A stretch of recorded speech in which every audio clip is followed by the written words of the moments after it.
Hey, this is Robert Brown, Bobby with Winning with Love, and I want to welcome you to the prelude of the new series that's coming up, How to Make America Love Again. Now, first we're going to talk about is love and the different types of love. We've known about sexual intimacy. Everybody loves that, right? I love it too. That's when you demonstrate to the person that you love. I prefer my spouse, how much she loves, how much I love her by demonstrating physically my love for her. That is called sensual or sexual intimacy. Some of you choose not to be in a marriage relationship and you choose to demonstrate to your partner physical love. Hey, to each his own, okay? Me, I'm trying to keep it simple. I'm trying to keep it with my wife and nobody else. All right. And then we talk about emotional intimacy. That's the intimacy where it's your heartbeat for your children, for your parents, for your sibling. It's your heartbeat for your neighbors or other family members. It's your heartbeat. It's your romantic heartbeat for your spouse or your girlfriend or your boyfriend, whoever. And there's 5 phases to that emotional love, and it's called, and that's called friendship, strong friendship. And if it make it, you go to courtship, and then engagement, and then marriage. So there's 5 phases of natural human emotional love, or I call intimacy. Because I believe, and this is the point that I want to get to right now, I believe that God is love. And there's the scripture say God is love. God is love. He doesn't just have it, he is it. And in my book, if God is love, then there's no other kind of love. Now, I know you've been taught that emotional intimacy and sexual intimacy is a type of love. Well, we labeled that. World thinkers labeled that love. But originally, love was only supposed to be described as God himself. God is love. Now, this is the caveat I want to put out there, because we're going to get people that don't believe in God. Please don't turn this off. This, you take it as you leave it, but it's the principles I'm going to talk about that's going to help you make America love again. Well, I personally believe America can never be great unless America learn how to love one another. And right now there's too much divisiveness going on in the country, and a lot of it is because of our president. Now, am I blaming him for the divisiveness? I could say, yeah. I don't see anything that he's doing to bring people together. He may not be responsible for it, but then again, he may be responsible for it. But there's no bringing people together as a result of this. Every time I hear there is divisiveness, every time he's opened his mouth. Now, what some of you probably do, and I'm tempted to do it, is a lot of us want to hate Trump, and we want to pray for his demise, and we want him to get out of office. I'm learning to take my meditation, my thinking, my positive confession, and my praying is for him to listen and do the will of the people and do the will of God, to be a president of unity, be a president of inclusion, not exclusion, inclusion, to be a president that brings people together, and not no fake bringing people together with some kind of war you start and you're trying to rally people together behind your agenda because of some tragic accident like in 9/11. No, I'm talking about genuinely putting out initiatives and programs that's going to bring people together. Me personally, I think one of the things that need to happen in our school system is there need to be at least a year of cultural history.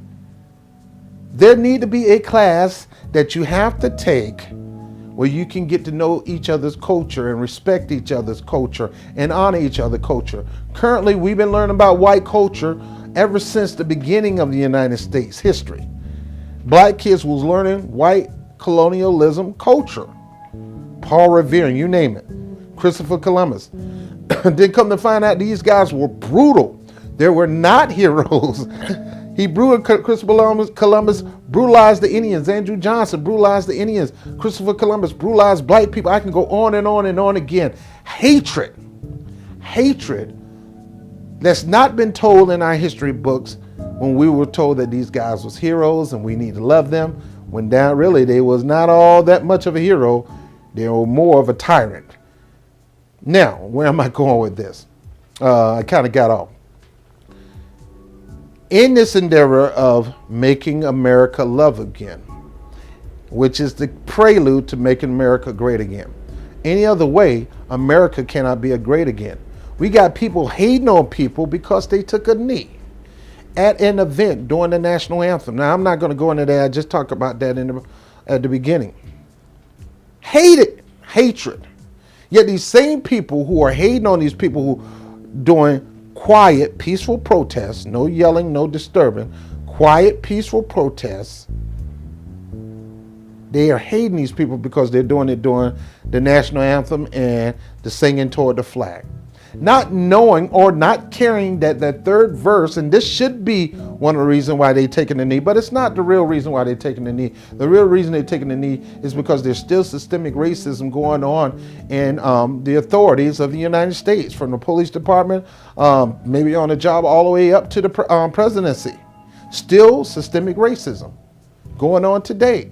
And we can't continue to sing the national anthem and sing it as it's a song of freedom and put our hand over our flag and pledge allegiance to the flag when yet at the same time we got our national authority leaders disrespecting the flag and disrespecting the national anthem by oppressing people not just overseas but here in this country. And when I say oppression, you using hatred, tools of hatred, tools of domination over the people in this country and outside the country. That is not making America great again. Like I said, you cannot make America great again unless America began to love again. And America has stopped loving. They have stopped loving. Oh, I just love people. No. Your actions determine your love. Your action is the way you demonstrate your love. Some people say love is a verb. I say love is a being. Love is God. God is love. And his actions determine how much he loves you. He's determining how much he loves you by, according to the scriptures. Like I said, you ain't got to agree with it, but this is what's in the scriptures, that he gave his only begotten son. His only begotten son, an act of love towards you. So let's go ahead and put this in the pocket right now. God is love. God is love. And this country is supposed to be founded on biblical principles. It's supposed to be founded in the name of God. We put on our money and over our buildings and structure. In God we trust. No, we don't. No, we don't. Because if we trust in God, we wouldn't have never ever pushed slavery. We can get something out of it regardless.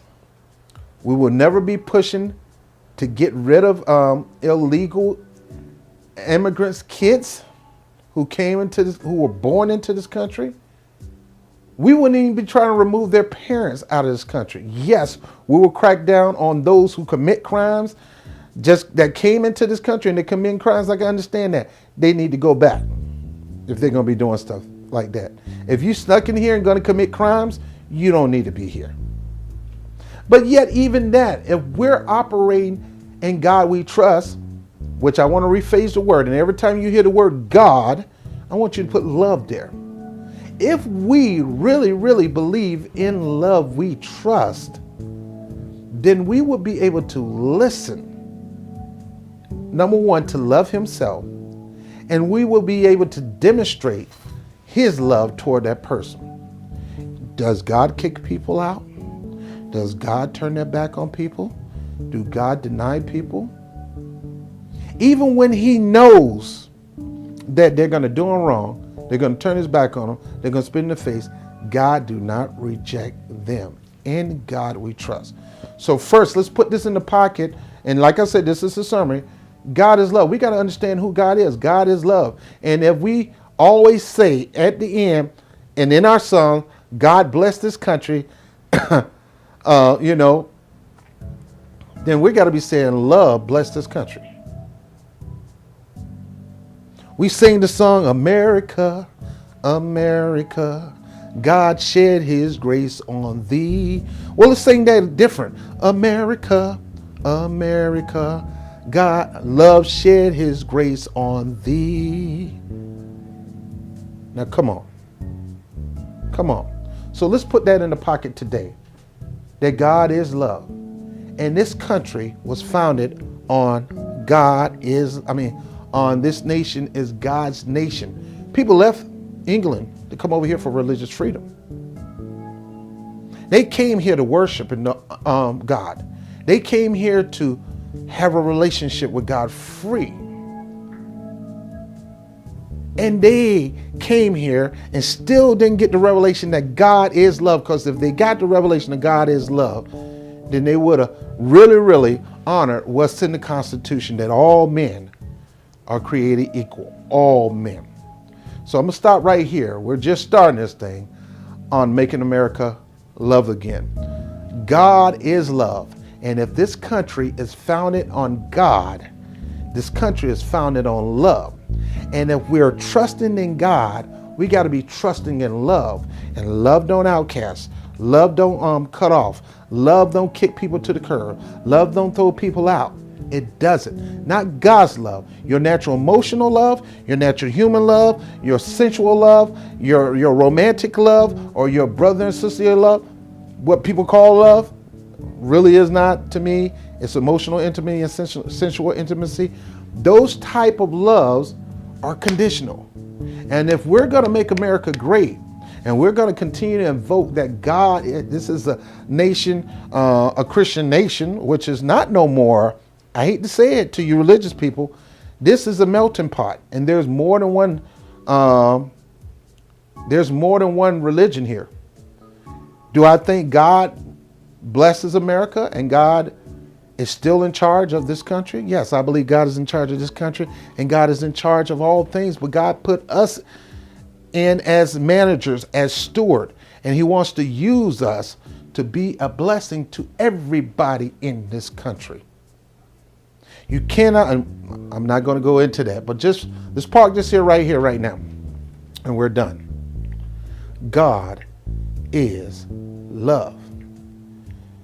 God is love. So you got to understand who God is. Now I know you're saying, well, I don't believe in God. Well, just say it like this then. If there was a God, I don't believe it, but if there was a God, I know this one thing. God is supposed to be a God of love. And if this country was founded on God, then the people who came to this country was doing something wrong. Yes, right to come over, right to have the religious freedom, but yet in the process of developing this country, they left out one element. God is love. God is love. So if God is love, then anytime you hear the word God, you need to be saying love too. Love, bless America. You got to look at it again. In love we trust. But we haven't been trusting in love. We haven't been trusting in love. We haven't. So again, we have to understand, first principle in making America love again, is we got to understand that if there is a God, that he is a loving God. And his whole persona is love. And we can't so-called say we're a country under God and tout our freedom and our patriotism because of God blessing America without understanding who God is and that God is love. Now we're going to go into the next principle soon. John 3:16, that God so loved the world. And if we're saying that we're lovers of God, if we're saying we're people who like to be led by God, and we tout God in every area of religion, every area of politics, if we're touting God as being the what we call family friendly, or you know how Republicans say, If we're telling God, then we got to understand who God is, that God so loved the world. And even though we're a family, friendly, family, loving, family above all things type of nation, we got to understand that God loves everybody. And we're going to go into that next. So first principle right now, and tuck this in right now.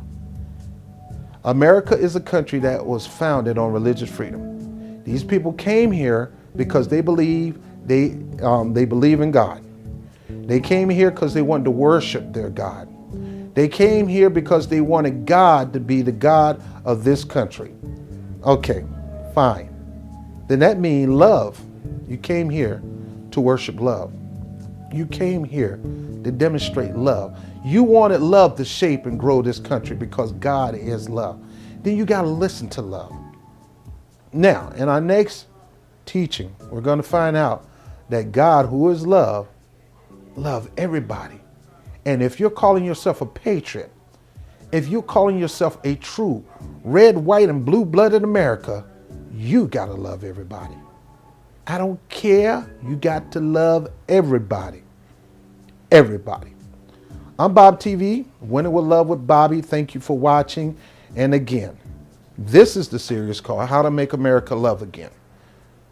And take this one principle, meditate on it, get an understanding that God is love.